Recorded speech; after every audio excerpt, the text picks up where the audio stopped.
നമസ്കാരം. കൃത്യസിൻ്റെ പുതിയൊരു എപ്പിസോഡിലേക്ക് എല്ലാവർക്കും സ്വാഗതം. ഇന്നത്തെ ഈ എപ്പിസോഡിൽ പഞ്ഞി പോലുള്ള ഒരു അപ്പത്തിൻ്റെ റെസിപ്പിയും കൊണ്ടാണ് വന്നിരിക്കുന്നത്.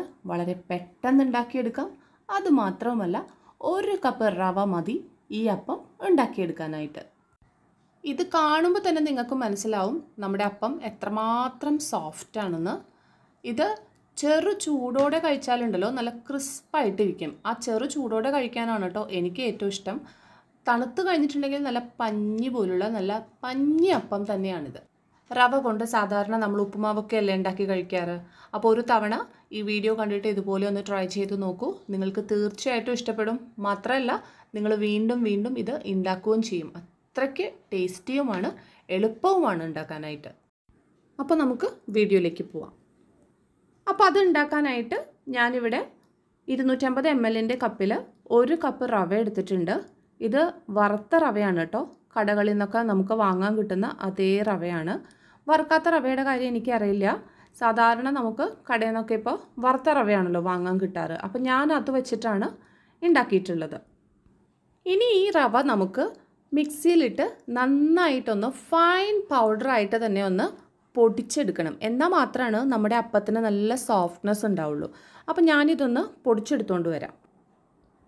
റവ ഞാനിവിടെ നന്നായിട്ട് പൊടിച്ചെടുത്ത് കൊണ്ടുവന്നിട്ടുണ്ട്. ഇനി ഇതിനകത്തേക്ക് ബാക്കിയുള്ള ചേരുവകൾ നമുക്ക് ചേർത്ത് കൊടുക്കാം. ഇനി ഇതിലേക്ക് ഞാൻ എടുത്തിരിക്കുന്നത് ഗോതമ്പ് പൊടിയാണ്. ഇതിലേക്ക് നമ്മൾ എടുത്തിരിക്കുന്നത് 1/2 കപ്പ് ഗോതമ്പ് പൊടിയാണ്. 1 കപ്പ് റവ എടുത്തിട്ടുണ്ടായിരുന്നു, അത് നന്നായിട്ട് പൊടിച്ചെടുത്തു. അതിനകത്തേക്ക് നമ്മൾ 1/2 കപ്പ് ഗോതമ്പ് പൊടിയാണ് ഞാൻ ചേർത്ത് കൊടുക്കുന്നത്. ഇത് ഫ്രൈഡ് ഒന്നും അല്ല കേട്ടോ, നമ്മൾ കടയിൽ നിന്ന് വാങ്ങിച്ച അതേ ഗോതമ്പ് പൊടി. അതിൽ നിന്ന് ഒരു 1/2 കപ്പ് എടുത്തിരിക്കുന്നു എന്ന് മാത്രമേ ഉള്ളൂ. ഇനി ഇതിലേക്ക് 2 ടേബിൾ സ്പൂൺ പഞ്ചസാര ചേർത്ത് കൊടുക്കാം. അപ്പത്തിന് കുറച്ചും കൂടെ മധുരം ഉള്ളതാണ് ഇഷ്ടമെങ്കിൽ അതിനനുസരിച്ച് നിങ്ങളുടെ പഞ്ചസാരയുടെ അളവ് കൂട്ടി കൊടുക്കുക. ഇവിടെ ആർക്കും അപ്പത്തിന് അധികം മധുരം ഇഷ്ടമല്ല, അതുകൊണ്ട് ഞാൻ 2 ടേബിൾ സ്പൂണേ ഇടുന്നുള്ളൂ. അതുപോലെ തന്നെ പഞ്ചസാര ഇടുന്ന സ്റ്റെപ്പ് നമ്മൾ ഒഴിവാക്കരുത്. കാരണം ഇതിനകത്തേക്ക് ഈസ്റ്റ് ചേർക്കുന്നുണ്ട്. അപ്പോൾ ഈസ്റ്റിൻ്റെ ഫെർമെൻറ്റേഷൻ പ്രോസസ്സിന് വേണ്ടിയിട്ട് നമ്മുടെ ഈ പഞ്ചസാര നമ്മളെ സഹായിക്കുന്നുണ്ട്. അപ്പോൾ എന്തായാലും പഞ്ചസാര ചേർക്കണം. ഇനി നമ്മുടെ അപ്പത്തിനൊരു സ്പെഷ്യൽ ഫ്ലേവർ കിട്ടാനായിട്ട് ഞാനൊരു 1/4 ടീസ്പൂൺ ജീരകം ചേർക്കുന്നുണ്ട്. കൂടി പോകരുത്, ആ ജീരകത്തിൻ്റെ ഒരു വല്ലാത്ത ടേസ്റ്റായി പോവും. ഒരു 1/4 ടീസ്പൂൺ ഞാനിവിടെ ചേർക്കുന്നുണ്ട്. പണ്ടത്തെ അമ്മച്ചിമാരൊക്കെ നല്ല പാലപ്പം ഉണ്ടാക്കുമ്പോഴേക്കും അതിനകത്തേക്ക് ചേർക്കുന്ന ഒരു സ്പെഷ്യൽ ഇൻഗ്രീഡിയൻ്റ് ആണിത്. നമ്മുടെ അപ്പത്തിനൊരു സ്പെഷ്യൽ ഫ്ലേവർ തന്നെ കൊടുക്കും ഇത്. പക്ഷേ ഇതിൻ്റെ ആ ഒരു ഫ്ലേവർ നിങ്ങൾക്ക് ഇഷ്ടമല്ലെങ്കിൽ നിങ്ങൾക്ക് ഈ സ്റ്റെപ്പ് അവോയ്ഡ് ചെയ്യാം കേട്ടോ. ഇനി നമുക്കിതിനകത്തേക്ക് വേണ്ടത് മെയിൻ ഇൻഗ്രീഡിയൻ്റ് ആയിട്ടുള്ള ഈസ്റ്റാണ്. ഞാൻ 1 ടീസ്പൂൺ ഈസ്റ്റാണ് ചേർത്ത് കൊടുത്തിരിക്കുന്നത്. ഇനി നമുക്ക് വേണ്ടത് 1/2 കപ്പ് തേങ്ങയാണ്. ഗോതമ്പ് പൊടിയുടെ അതേ അളവിലാണ് ഞാനിവിടെ തേങ്ങ എടുത്തിരിക്കുന്നത്. തേങ്ങ ചേർക്കുന്നത് നിങ്ങൾക്ക് വേണമെങ്കിൽ അവോയ്ഡ് ചെയ്യാവുന്നതാണ്. പക്ഷേ തേങ്ങ ചേർത്ത് ഉണ്ടാക്കുകയാണെങ്കിൽ ഒരു പ്രത്യേക സ്വാദ് തന്നെ ഉണ്ടാവും. ഇനി ഇതിനകത്തേക്ക് ചേർത്ത് കൊടുക്കേണ്ടത് ചെറു ചൂടുള്ള വെള്ളമാണ്. ചെറു ചൂടുള്ള വെള്ളം മാത്രമേ പാടുള്ളൂ. എന്നാലാണ് നമ്മുടെ ഈസ്റ്റിൻ്റെ ഫെർമെൻറ്റേഷനൊക്കെ കറക്റ്റായിട്ട് നടക്കുകയുള്ളൂ. ഇതിനെക്കുറിച്ച് ഞാൻ കഴിഞ്ഞ വീഡിയോയിൽ പറഞ്ഞിട്ടുണ്ടായിരുന്നു, എക്സ്പ്ലെയിൻ ചെയ്ത് തന്നെ പറഞ്ഞിട്ടുണ്ടായിരുന്നു. അതുകൊണ്ട് വീണ്ടും വീണ്ടും പറയുന്നില്ല. അപ്പോൾ ഞാനിവിടെ ഒരു 3-3.5 കപ്പോളം വെള്ളമാണ് കേട്ടോ ചേർത്ത് കൊടുത്തത്. പക്ഷേ ഒറ്റയടിക്ക് നമ്മൾ വെള്ളം ചേർത്ത് കൊടുക്കരുത്. ഓരോരുത്തരും ഉപയോഗിക്കുന്ന റവയുടെയും ഗോതമ്പിൻ്റെയും ഒക്കെ ആ ഒരു ഇതനുസരിച്ചിട്ട് വെള്ളത്തിൻ്റെ അളവ് അങ്ങോട്ടും ഇങ്ങോട്ടുമൊക്കെ വ്യത്യാസപ്പെട്ടിരിക്കും. അപ്പോൾ നമ്മൾ കുറേശ്ശെ ചേർത്തിട്ട് അടിച്ചെടുത്ത് അതിൻ്റെ കൺസിസ്റ്റൻസി നോക്കി ചേർത്തെടുക്കുക കേട്ടോ. അതുപോലെ ഞാനിവിടെ ഉപയോഗിച്ചിരിക്കുന്നത് ഇൻസ്റ്റൻറ്റ് ഡ്രൈ ഈസ്റ്റാണ്. അതാണ് ഡയറക്റ്റായിട്ട് ഇതിൻ്റെ ഒപ്പം ചേർത്ത് കൊടുത്തത്. ജീരകം ചേർത്തതുപോലെ മറ്റൊരു സ്പെഷ്യൽ ഇൻഗ്രീഡിയൻ്റ് ആണ് ഉള്ളി. കൊച്ചുള്ളിയാണ് ഇവിടെ ചേർത്തിരിക്കുന്നത്. 3 മുതൽ 4 കൊച്ചുള്ളി വരെ ഞാൻ എടുത്തിട്ടുണ്ട്. അപ്പോൾ സവാള ഇതിനകത്തേക്ക് ചേർക്കരുത് കേട്ടോ, കൊച്ചുള്ളി തന്നെയാണ് ഇതിനെ ചേർക്കേണ്ടത്. ഇതൊരു സ്പെഷ്യൽ ഫ്ലേവർ നമ്മുടെ അപ്പത്തിന് കൊടുക്കും. ഇനി ഇതെല്ലാം കൂടിയിട്ട് നന്നായിട്ടൊന്ന് അരച്ചു കൊണ്ടുവരാം. അപ്പോൾ ഞാനതെല്ലാം കൂടെ ഒന്ന് മിക്സിയിൽ അടിച്ചെടുത്തുകൊണ്ട് വന്നിട്ടുണ്ട്. അപ്പോൾ ഇപ്പോൾ തന്നെ കാണാം ബബിൾസൊക്കെ ഫോം ആയിട്ടുണ്ട്. നമ്മൾ ഇൻസ്റ്റൻറ്റ് ഡ്രൈ ഈസ്റ്റ് ചേർക്കുന്നത് കൊണ്ട് തന്നെ ഇതിൻ്റെ ഫെർമെൻറ്റേഷൻ പ്രോസസ്സ് വേഗം നടക്കും. നമുക്കതിനെ ഒരു ബൗളിലേക്ക് ഒഴിച്ചു വയ്ക്കാം. അരച്ചെടുത്ത ജാറ് കഴുകി ആ വെള്ളം കൂടെ ഞാൻ ചേർത്ത് കൊടുത്തിട്ടുണ്ട്. കുറച്ചൊരു വെള്ളത്തിൻ്റെ കുറവ് എനിക്ക് ഫീൽ ചെയ്തായിരുന്നു.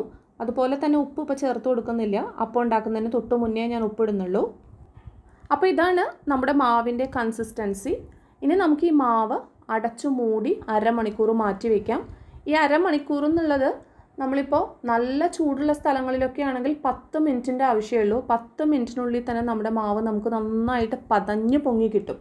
അപ്പോൾ ഞാൻ ഈ മാവ് അടച്ചുമൂടി വെക്കുകയാണ്. നമുക്കൊരു അരമണിക്കൂർ കഴിഞ്ഞിട്ട് നോക്കാം. അപ്പോൾ അരമണിക്കൂർ കഴിഞ്ഞിട്ടുണ്ട്. നമുക്ക് നമ്മുടെ മാവിൻ്റെ അവസ്ഥയൊന്ന് തുറന്ന് നോക്കാം. മാവ് ഇവിടെ നന്നായിട്ട് പതഞ്ഞ് പൊങ്ങി കിട്ടിയിട്ടുണ്ട്. ഇതാ നിങ്ങൾക്ക് കാണാമല്ലോ, നല്ല പെർഫെക്റ്റ് ആയിട്ട് കിട്ടിയിട്ടുണ്ട്. ഞാൻ ആവശ്യത്തിന് ഉപ്പും കൂടി ചേർത്തിട്ടുണ്ട്. ഒന്ന് പതിയെ മിക്സ് ചെയ്തെടുക്കുകയാണ്. ഈ പതഞ്ഞ് പൊങ്ങി വന്ന മാവ് നമ്മൾ വല്ലാണ്ടങ്ങ് കുത്തി ഇളക്കി മിക്സ് ചെയ്യരുത്. ഒന്ന് പതിയെ മിക്സ് ചെയ്തെടുക്കാനേ പാടുള്ളൂ. അപ്പോൾ ഇനി വെയിറ്റ് ചെയ്യേണ്ട, നമുക്ക് അപ്പം ഉണ്ടാക്കി തുടങ്ങാം. അപ്പോൾ ആദ്യം നമുക്ക് അപ്പച്ചട്ടിയിൽ ഒഴിച്ച് ഉണ്ടാക്കി നോക്കാം. അപ്പത്തിൻ്റെ ചട്ടി ഇവിടെ നന്നായിട്ട് ചൂടായിട്ടുണ്ട്. ചൂടായ ചട്ടിയിലേക്ക് മാവ് ഒഴിച്ചു കൊടുക്കാം.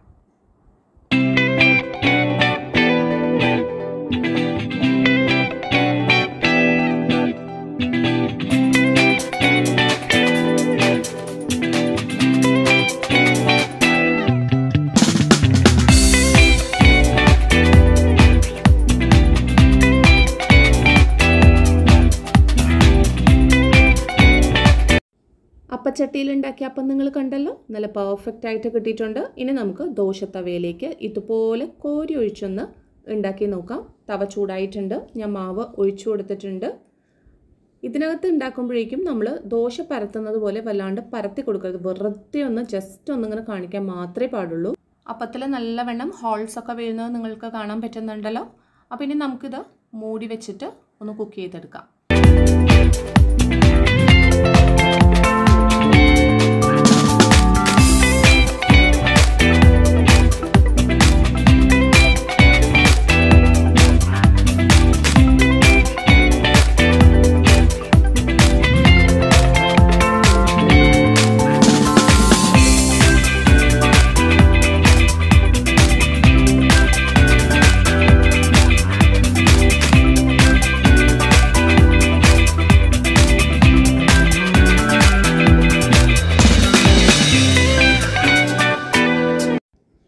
അപ്പോൾ നിങ്ങൾ കണ്ടല്ലോ റവ കൊണ്ട് എങ്ങനെയാണ് നല്ല പഞ്ഞി പോലുള്ള അപ്പം ഉണ്ടാക്കിയെടുക്കുക എന്നുള്ളത്. അപ്പോൾ ഇതുപോലെ ഒന്ന് ട്രൈ ചെയ്ത് നോക്കിക്കോളൂ. നിങ്ങൾക്ക് തീർച്ചയായിട്ടും ഇഷ്ടപ്പെടും. വീഡിയോ ഇഷ്ടപ്പെടുകയാണെങ്കിൽ ലൈക്ക് ചെയ്യാനും കമൻറ്റ് ചെയ്യാനും ഷെയർ ചെയ്യാനും സപ്പോർട്ട് ചെയ്യാനും മറക്കല്ലേ. അതുപോലെ തന്നെ സബ്സ്ക്രൈബ് ചെയ്യാതെ ആരെങ്കിലും കാണുന്നുണ്ടെങ്കിൽ ദയവ് ചെയ്ത് ചാനലൊന്ന് സബ്സ്ക്രൈബ് ചെയ്യുക. സബ്സ്ക്രൈബ് ചെയ്യുന്നതിനോടൊപ്പം തന്നെ തൊട്ടപ്പുറത്തുള്ള ബെലൈക്കൺ കൂടി എനേബിൾ ചെയ്ത് വെക്കുകയാണെങ്കിൽ ഞങ്ങളിടുന്ന വീഡിയോസിൻ്റെ നോട്ടിഫിക്കേഷൻസ് നിങ്ങൾക്ക് അപ്പോൾ കിട്ടിക്കൊണ്ടിരിക്കും. വീണ്ടും കാണാം മറ്റൊരു നല്ല അടിപൊളി വീഡിയോയുമായി. അതുവരേക്കും ടേക്ക് കെയർ. ബൈ.